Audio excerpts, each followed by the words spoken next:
I'm going to show you how I made this. To get started, I'm going to go through what you'll need. So a pack of skewers, they were £5 on Amazon. A flower bouquet box was £2 on eBay. Cellophane was about £5 on eBay. The gift wrap bow was £7 on eBay. And then sellotape, I found this around the house. Ideally you want clear because mine was brown and you couldn't hide it. And obviously chocolate. I went for Reese's because that's what my boyfriend loves and I made this as a gift for him. You will also need polystyrene. I missed that from the video because it got delivered just after I finished filming. And I'll explain why you're going to need it later on. So if you're wondering what I'm doing in the video right now, I was putting all of the chocolate into an order of how I kind of wanted it when it was going to be in the box. So I think it's good for you to plan exactly how you want it. I was putting all of the larger chocolates at the back and the smaller towards the front, so it made more of a bouquet kind of look, if that makes sense. Then what I did is I pushed all of the chocolate to the side, grabbed the skewers and the sellotape as I was going to start sticking the skewers onto the chocolate.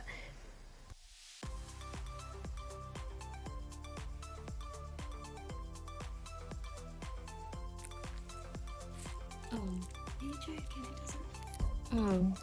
doesn't. Oh, that's not gonna work.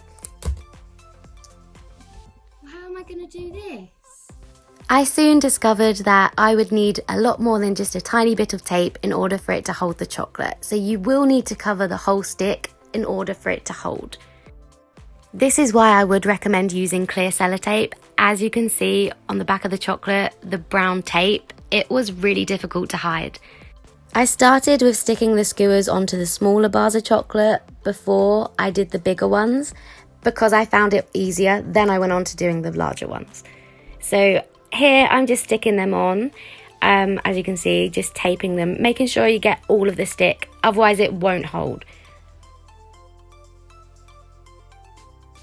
I remember counting the amount of chocolate that I got and it equated to about 50 bars of chocolate.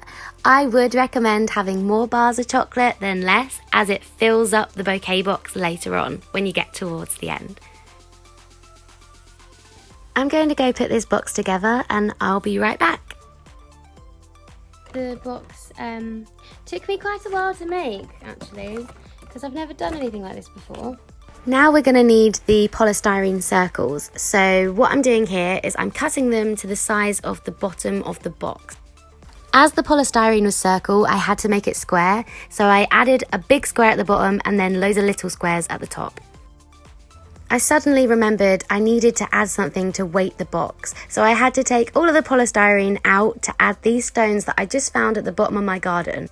You need to have the weight at the bottom of the box, otherwise it will just be too light and everything will topple over on itself. As you can see, the 2 bars of chocolate I've just put in, they're much taller than all of the other bars that I had.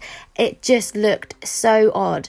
I wasted so much time trying to make it look pretty, but as they were such a different height, it didn't look right, so I had to take them out. I then faced another problem. I remembered that you could see all of the brown tape at the back, so I added cellophane which luckily covered it. So here are the 2 large bars of chocolate that just looked so weird, I had to take them out. And then I realised in each of those packs were 5 snack size little bars. So I thought, oh, I've got an extra 10 bars of chocolate that I can add to the bouquet. So I thought that was a much better idea. So once I'd added all of the skewers to those bars, I just played around with it and fitted it in until it looked how I liked it. The final step was the bow. You just pull it and it comes out like that. And then that was the finished item. So that was the finished item. Thank you so much for watching. If you liked it, make sure to give this a big thumbs up. Hit subscribe and comment down below if you decided to make one yourself. I'd love to know if you have. Catch you soon. Bye.